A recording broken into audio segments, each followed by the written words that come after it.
Hey, RetconRaider here, and welcome back to Warhammer 40k Rogue Trader.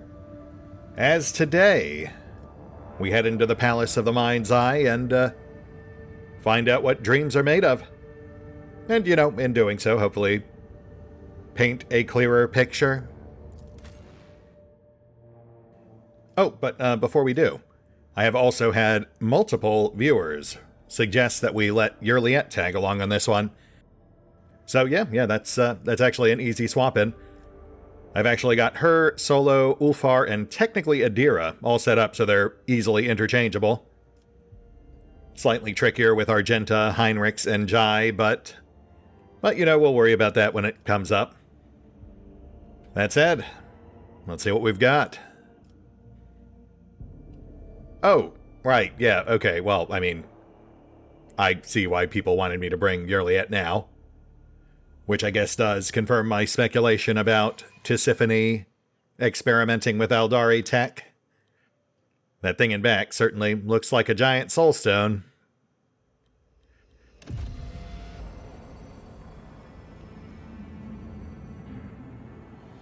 No opening cutscene, no dialogue? Okay. Immediate branching paths. Though the one heading up, yeah, okay, that's clearly the way we're supposed to go. So we'll start with the lower wings first.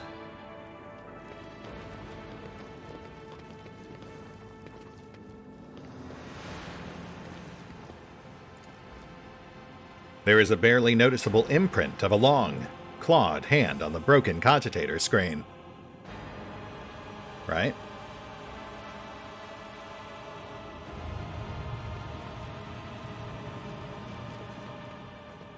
Aeldari Warp Gate.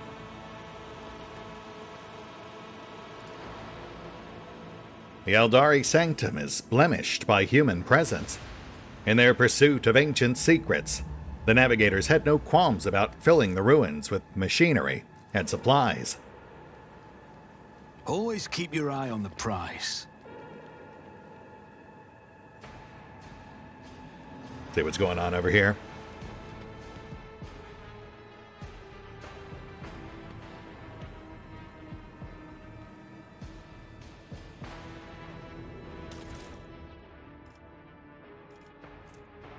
And there we go. There's our signs of Drukhari.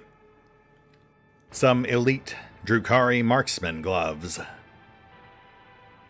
Not exactly conclusive, but certainly a start.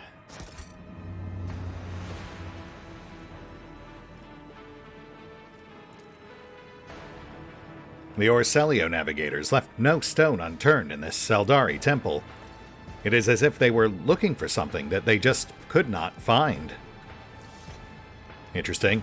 The close proximity of the gloves could imply a Drukhari contact gave them a general idea of what to look for. I mean, assuming it wasn't just the giant floating crystal on the far side of the camp.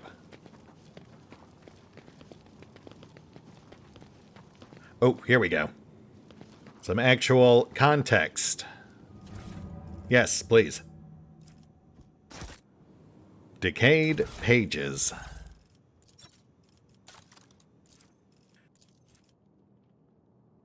House Exsellsior need not know what is taking place here. The navigators are frightened enough by its power as it is. The last experiment left 3 from the Sethala clan without a shred of reason. Empty shells will bring no glory to House Exsellsior or its lesser branch. We shall carry on. At last, we have managed to implant the artifact in subjects who can wield its power. Perhaps all the navigators who perished in the agonizing torrent of energy were merely a symptom of our decline. I am tired of counting the dead. The weak have no place among those who have harnessed the Atlas. Their abilities have grown manifold and become significantly easier to control, and more effective at resisting the ruinous influence of the warp. It is all or nothing. Today is the day when my work is completed, and the Starway Atlas takes its final form. The Sethalas have already undergone the operation. All that's left is Me. The Atlas that controls them all. Today, I become the greatest Novator in the history of House Orselio. Or I turn to nothing. This power is beyond compare. All it took was a whim to make the wretched Sethalas fall dead at my feet. It is as if I have a second heart beating in my chest, subjugating any with the ability to touch it. How regrettable it is that this power only extends to those Orselio navigators who have accepted a piece of the Atlas within themselves. From now on, all children will be gifted with one at their initiation, and there will be no one who can match our greatness. Okay, that does indeed provide us with some very valuable context. First of all, obviously, Tisiphone, definitely not a sympathetic character, very much the bad guy here. But also, it does show that I was incorrect in assuming this place would be essentially guarded and maintained by the Sethalas. As the rebels implied, she did indeed wipe the entire clan out, just as a test of power. Though, I think they also made it pretty clear she held them in pretty deep contempt. No mention of Drukhari, though.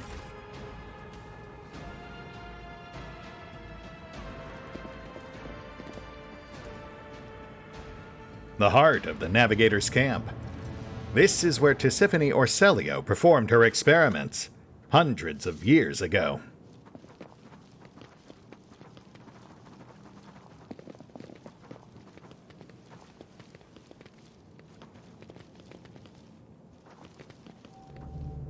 Alright, let's push up to the next tier.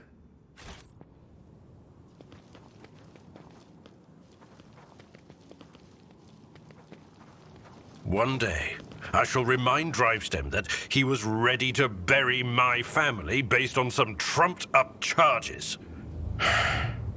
One day. Not now.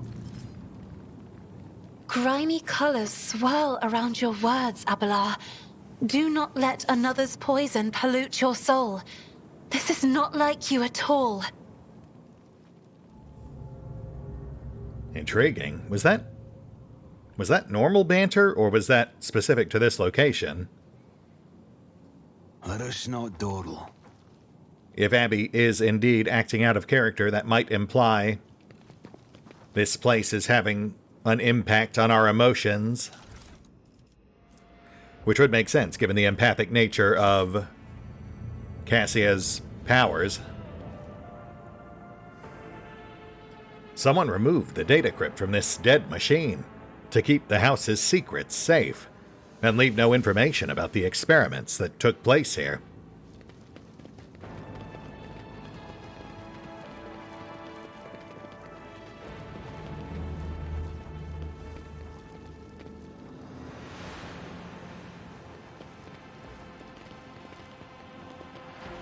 Oh, hello there. I see. Wow. The ruined statue once depicted pages from the long history of the Aeldari. Neat. Yeah, I completely glossed over that ladder down there. Looks like it's essentially half buried, so I guess I could see how that would escape my notice. Yeah, see? It's like half obscured by the terrain. I would not have guessed that's something we could actually climb.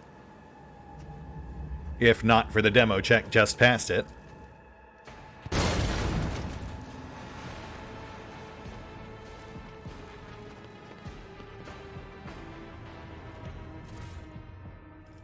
Did you ring? Disappointing. Yeah, those single attack rings just aren't very impressive. And Grenadier's backpack. The wearer and their allies are immune to damage from the wearer's grenades. First time the wearer uses a grenade each turn. 50% chance to not expend it. Okay, that's actually not terrible. If you actually use grenades. Which I do technically have solo set up to do. I'll have to have a peek at what we've currently got in his back slot. Though I do need to pick up that one special arbitrator feat again. That lets him use a free non-combat grenade each round.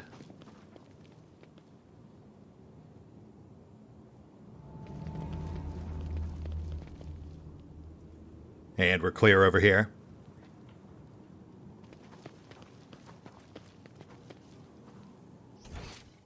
Okay, let's push up to Tier 3. And we've got our Celios, I assume.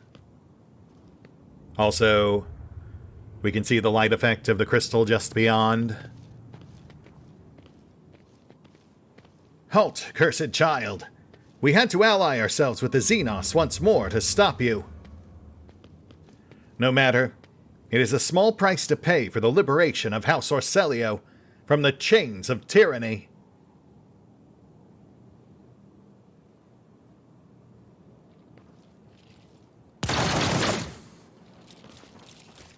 Hi there. Be gone, renegades! We followed the Atlas's call in your wake, child. Stand with us! House Orselio will not trade Tisiphone's legacy for the false ideals of blind fools. Big old chunk taken out of that soulstone. The source of our Atlases, perhaps? What is happening? Ah!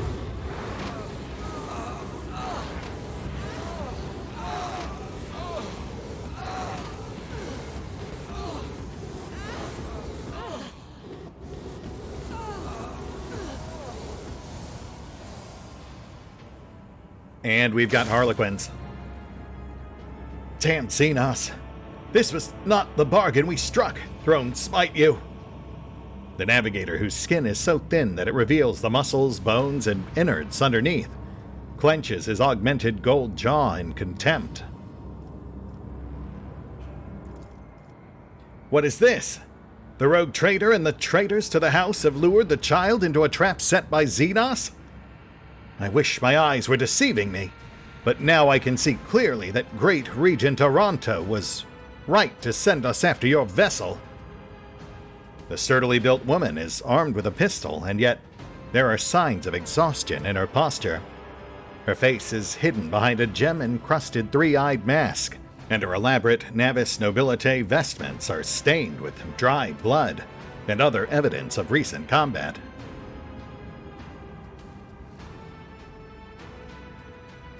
Easy now. I just got here. I'm still trying to figure out what's going on myself. You will stop defiling the remains of the hallowed ground of our ancestors with your semblance of speech, Monkey. The Harlequin's bright clothes glimmer faintly in the dim light of the system star, and the sinister grin on his mask only adds to his menacing and aloof presence. The final act will soon unfold where you will pay for the deeds of your ancestors. Stay put and wait for the puppeteer to pull at your strings. Why are there Xenos ruins where the Palace of the Atlas should be? Why is this place coated in an impenetrable black mist? I'm suffocating. Cassia clutches her breastplate near where her Atlas is, her voice feeble and trembling. Three-eyed Monkey who sees into Shael. The taint of your ancestors has begun to consume your body and soul. Pathetic fools with an insatiable lust for power that is not yours. Ending your misery will be merciful. Taint? Do you mean the Atlas? Xenos traitor? Silence, traitor! The Atlas is the sacred relic of House Orselio. It is what elevates us above the rest. How dare you! The Regent's envoy abruptly loses her breath with a groan, and she clutches her chest where her Atlas is implanted. I refuse to accept this. Impossible!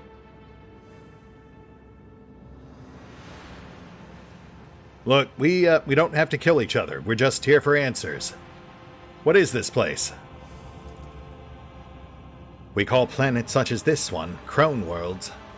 They came to be long before my time, back when all of the Eldari were a united people, whose empire stretched from one edge of the galaxy to the other. It is a world beneath the first stars, an unblighted world. I never thought that I would come to find one. I have nothing to add to the outcast's words, other than my eternal astonishment at your curious troop, Monkey.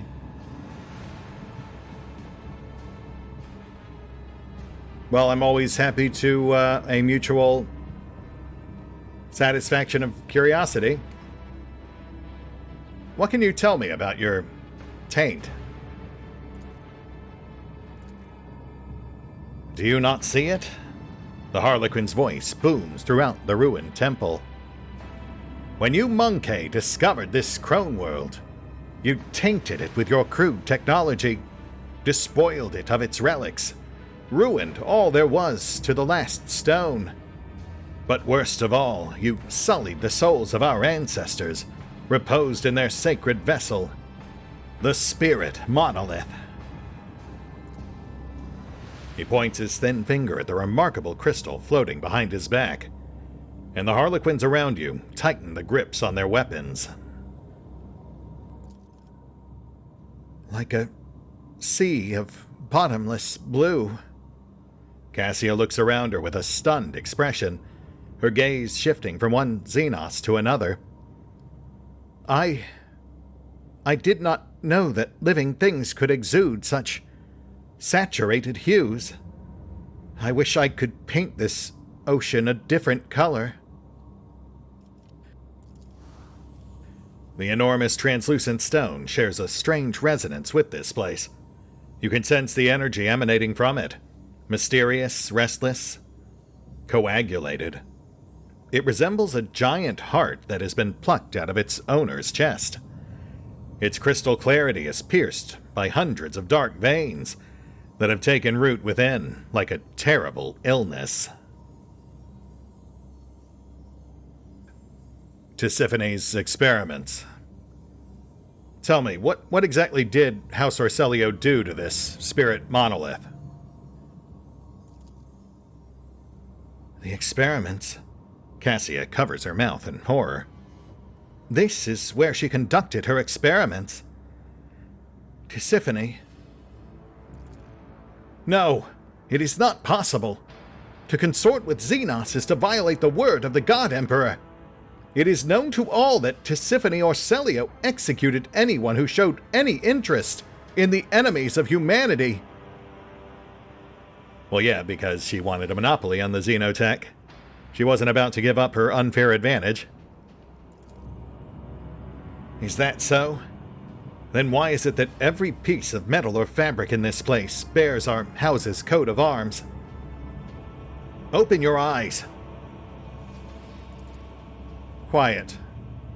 The Harlequin's tone is mild, but it is not a request.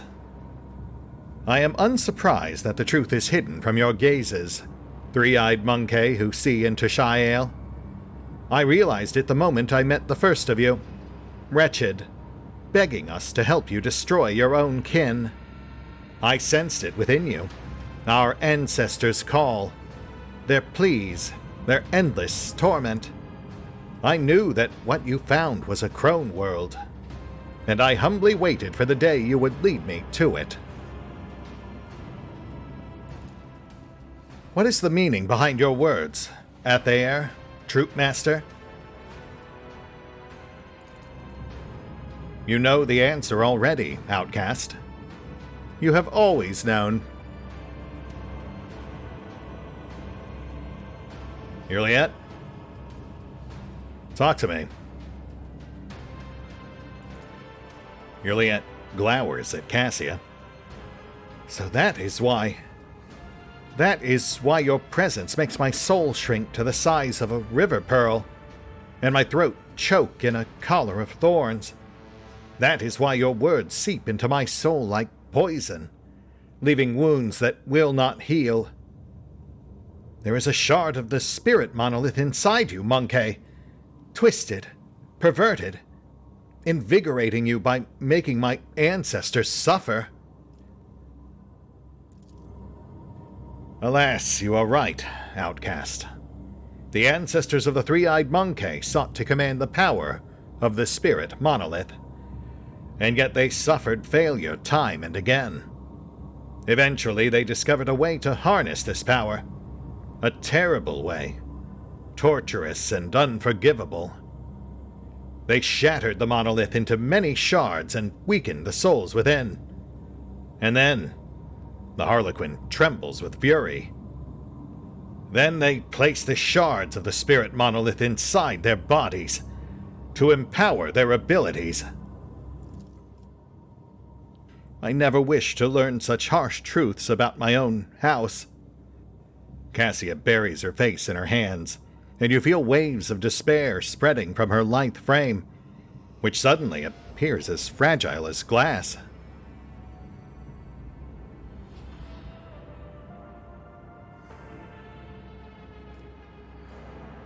Our ancestors don't define who we are. Look at me. I'm nothing like my predecessor. And from what I've seen, you're nothing like yours. What they did was wrong, but there's no reason we can't work to right those wrongs. Assuming our friends here will allow it.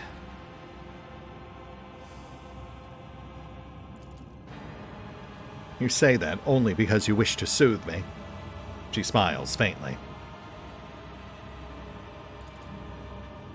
The renegade navigator stares at Cassia in shock. You are more than just a tyrant's heir. You are a successor to a mad heretic, a betrayer of the faith. You must be destroyed, you and the Atlas, once and for all. You think the solution is so easy, don't you, monkey?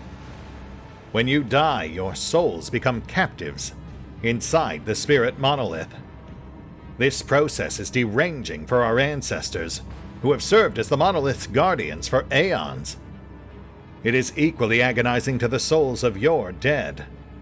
And the more monkey souls the monolith absorbs, the more volatile it becomes.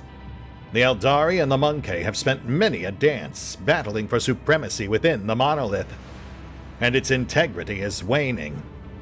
You sense it too.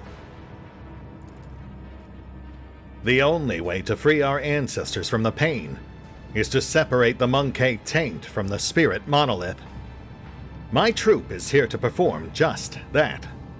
We all will play our parts today, and when the final act of this age-long tragedy begins, the monkey players will exit this world's stage.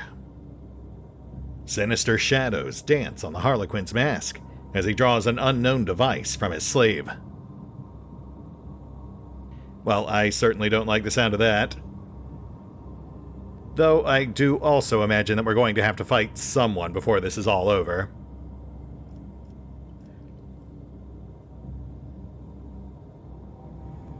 But we can at least try. I agree that this situation must come to an end, but surely there's some way to do it without more undue death. The Xenos thinks for a moment. You monkey have desecrated our ancient world.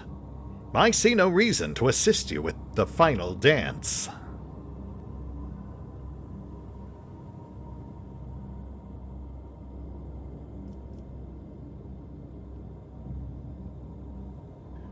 I've worked with Eldari before, as you can tell from my associate here.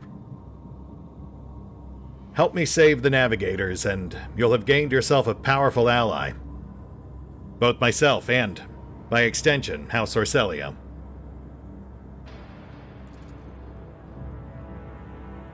Perhaps the three-eyed monkey who see into Shael could be of use to the troop.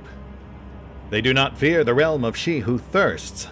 They cut through it on their steel-winged birds. They even found their way to a crone world that was hidden from our sight. The Harlequin lowers his head in thought. Your words are harmonious, Monkey. But what will your companions say? Cassia gives you a grateful nod and turns to the Harlequin troop. I cannot change the past, it is true. Nor can I change the fact that my house is forever tainted with disgrace born of Tisiphone Orselio's hubris. Yet all of us here today have the power to change the future and halt the unending suffering that is drowning both your kin and mine. You suggest that the Monkey and the Aldari change the future together? The Harlequin leans forward curiously. I must admit, my leading lady, I am confounded by your audacity. Go on. My atlas. Cassia places a hand on her gilded breastplate. If you can free the phantoms of my house from the spirit monolith, guide them to enter my atlas, their experience and wisdom will help steer House Orselio onto the path of truth, and allow future generations to avoid the calamitous pitfalls of their forebears. Kay Morag, my leading lady, the shards of the monolith are lodged inside the chest of every Monkey bound to you by ties of blood. How exactly do you intend to return them?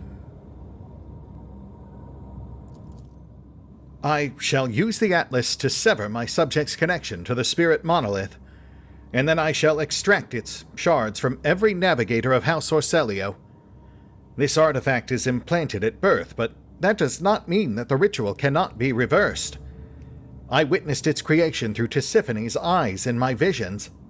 I lived it, over and over again, through the memories of the Sethala clan. I can recreate the ritual that will return the souls of your kin to you and save my people's lives.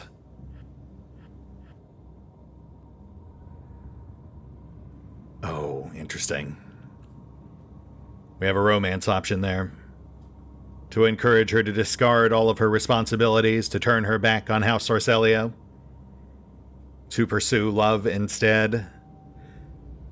Which would be nice, but alas, also, I think, beyond the scope of what Val would actually encourage. Even if it would have been a nice fairy tale to live. But not at the cost of potential peace. It's a rarity for an encounter such as this between species to end with an accord. I second the lady's motion. The Harlequin remains as still as a garish statue for several minutes. Then, the mellifluous voice behind the mask says, I am willing to try, Monkey. No! The Regent's envoy draws her pistol. I won't let you destroy the Atlas, even if it is the child's wish. Lady Orselio, you are too young, inexperienced. You simply cannot comprehend. You address the future Novator of House Orselio, one who survived the massacre of Urak V, who has lived following an attempt on her life at the Palace of Dargonis, who has restored her house's stability in what scant time she has been free, while you, all of you, have spent years destroying it from within.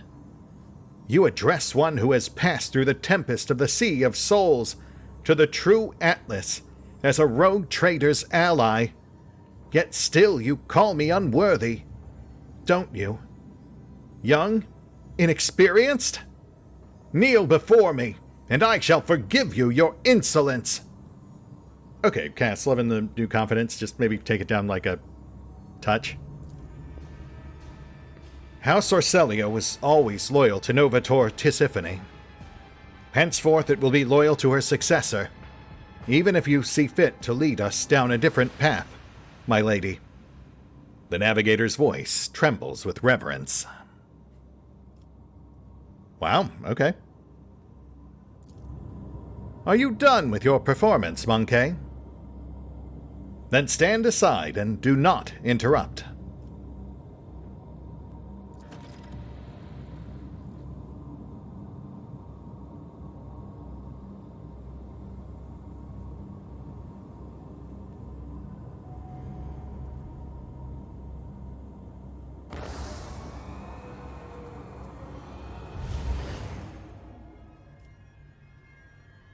Ah, I can feel it again.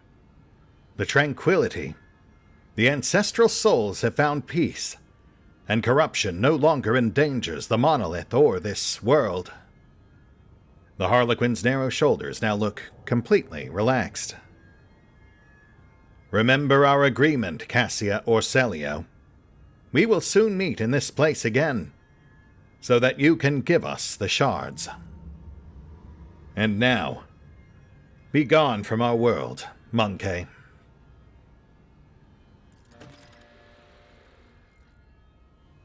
Huh. Okay. Wow. I mean, not gonna lie, I really figured at least one of the 3 or 4 separate sides of this conflict would end up forcing some sort of climactic battle. But apparently not. We actually did get every side to stand down, minus, of course, Tisiphone herself, who I was expecting to make a late appearance. But perhaps she really was destroyed during that book event?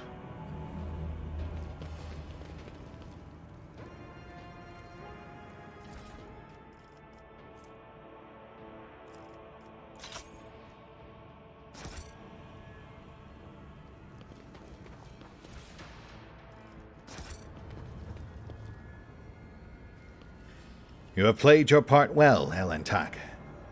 The performance is ended. Now leave this stage and never return. The purified monolith shines like a guiding star, and waves of calm and relief wash over the hearts of those who step close.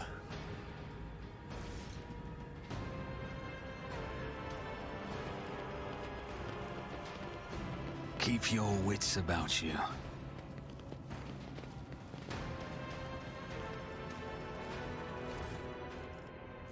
Time-worn manuscript.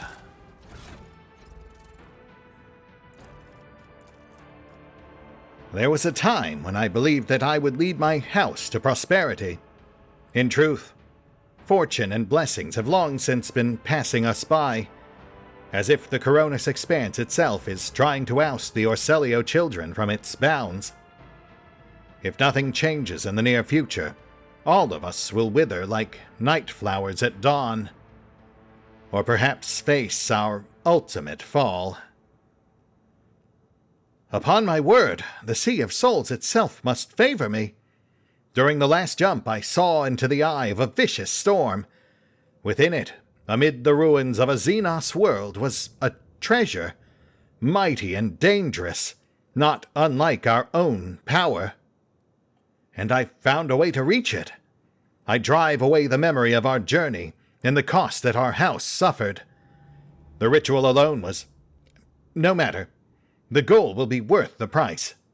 And due effort is all that is needed of us. By the grace of the Emperor, we made it through that terrible tempest.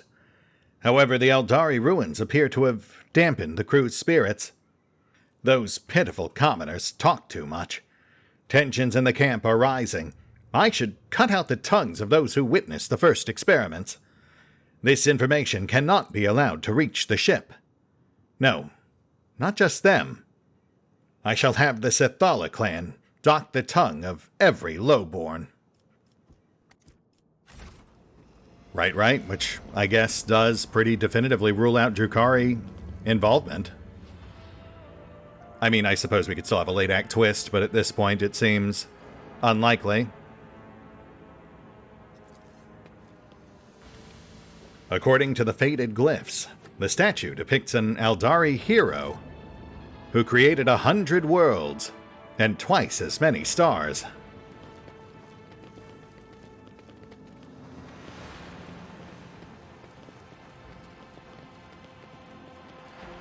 I always have a backup plan.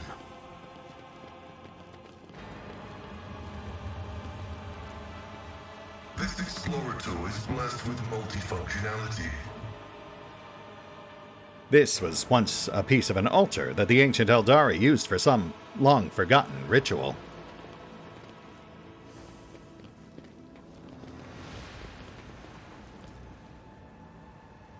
The Eldari's gods once walked among them, teaching, guiding, protecting them from harm.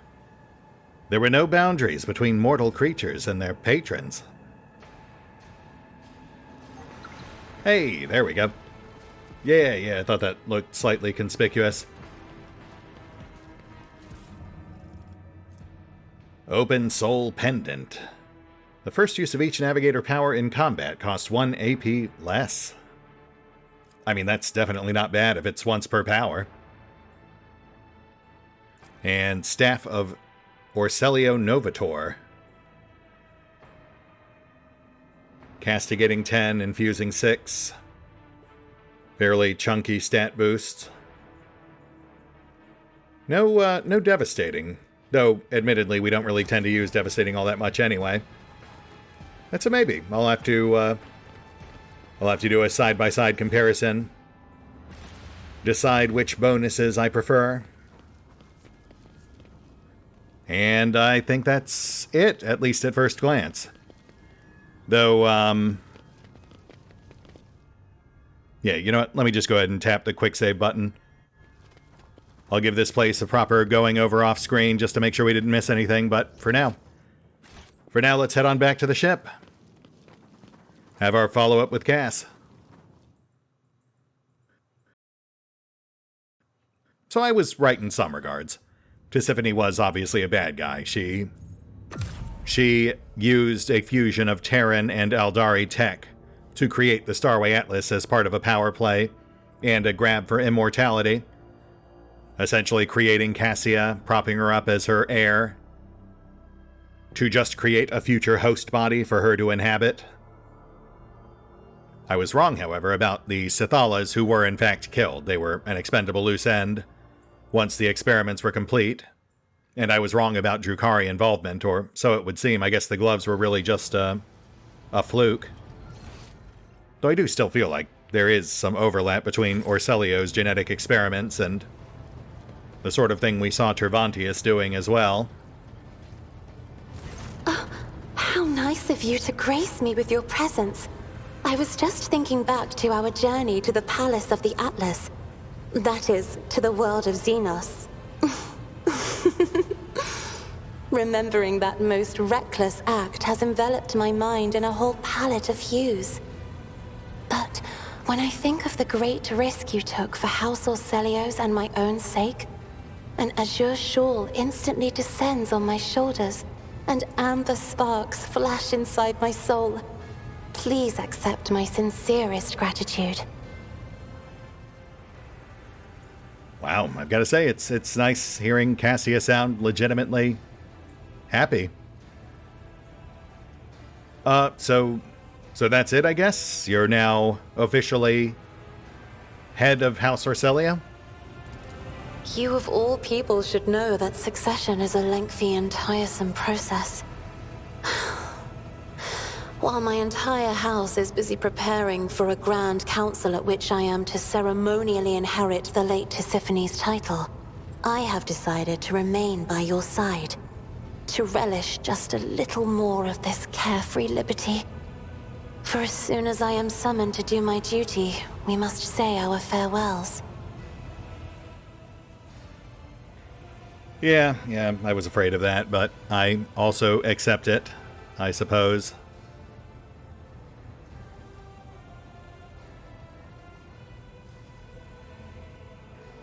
So what do you think the future holds for House Orselio, with the sidelining of the Starway Atlas? The Xenos have managed to free the souls of our ancestors from their confinement. The memory and wisdom of those that came before us will serve our house, helping build upon the ruins of the present a firm foundation for generations to come.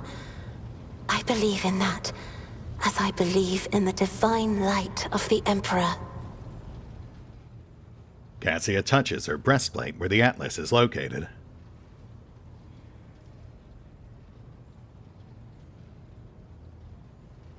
Wait, so the Starway Atlas will still exist, but now you'll hold all that power yourself? You and all future Novators?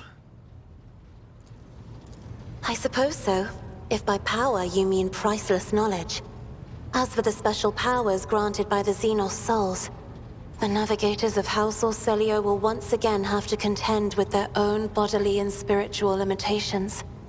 However, I am undaunted by the prospect, for our line and our gene have never been weak. House Exsellsior will succeed, and soon we will rise again, draped in white and gold. I mean, first off, knowledge is power, but yeah, I guess that answers that. And I suppose I'm glad that things ended as well as they did for the betterment of the Coronis Expanse. We should move on. Of course. I will try to answer any questions you have. I don't suppose those newly enhanced powers of yours have blessed you with any new revelations? You are engulfed in clouds the color of dark umber. They carry an old pain and doubt. As if in trance, Cassia reaches for your shoulder with the tips of her fingers.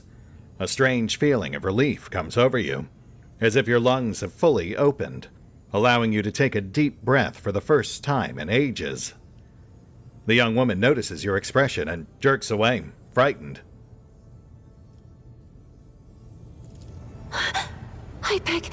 I beg forgiveness for my inappropriate behavior.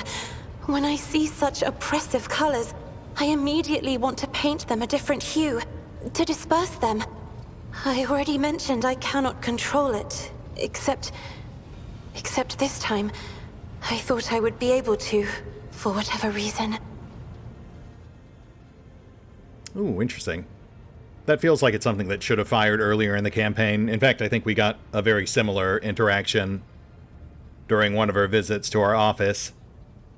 But it could very well be some of the new reactivity I heard they added in recent patches regarding player origins and background elements.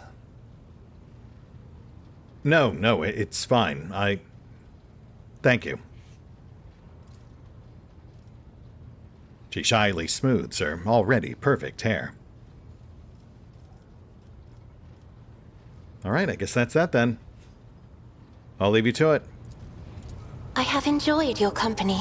Thank you for the conversation. One last peek just to make sure. My dear friend, today you have a particularly bright glow of jade and gold around you. Cassia gives you a gentle smile. Okay, we've got something. Too many colors. The hues flicker and intersperse, merging into a single wave. It's about to crash. Forgive me, but I cannot satisfy your curiosity at this time. Perhaps later.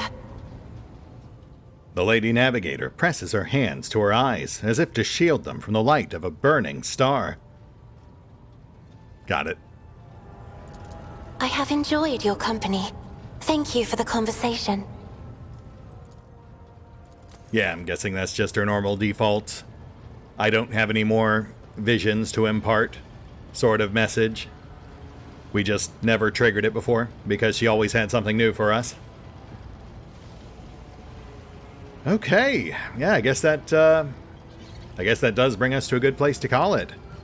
I've got to say, I really was expecting there to be at least some sort of forced combat for the climax of her companion quest.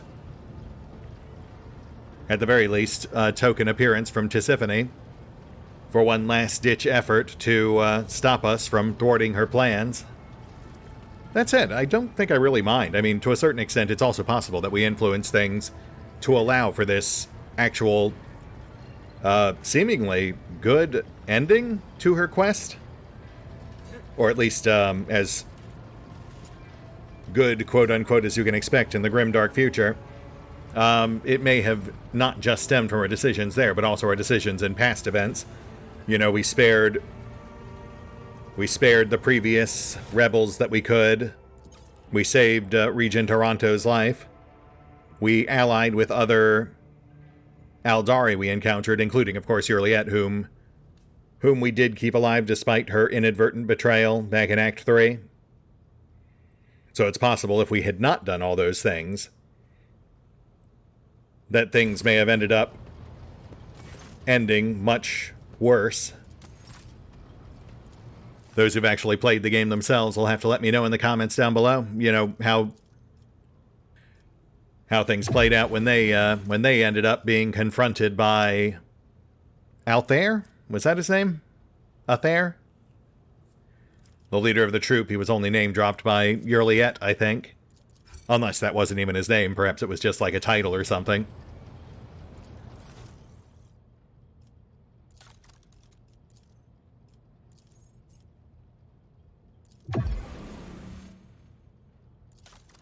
And with that, yes, I do believe we've hit a good place to call it. We'll hit the pause button for now. I'll take care of the off-screen bookkeeping. Pop back down to Crone World, make sure we didn't miss anything, fine-tune the trading, etc.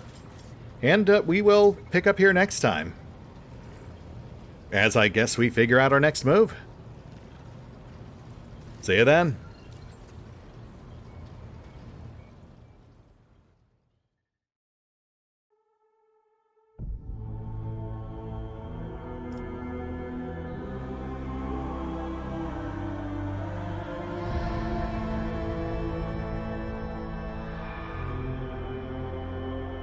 Oh, and special thanks to the Raiders, the fine folks who help make these videos possible, including but not limited to Eerie V23, Revenant, Alois, Arrow Bowman, Dragon Matrix 7, Drakiith, EgonAlter, Exsellsior, Gottlieb, James Trimmier, Kazorm, Lady Shayna, Mark Giemza, Nathan Welch Jr., OverlordPherom, RandomPassrby, RobbyB, Tomasz Piątkowski, Triphoppenskip, and Valinrook. Thanks for your support, guys. That said, if you'd also like to help support the channel, then feel free to push the buttons that do the things. Trust me, it does make a difference. Or you can even check out the PayPal, the Patreon, the Nexus GG, or the YouTube memberships. Links are in the description.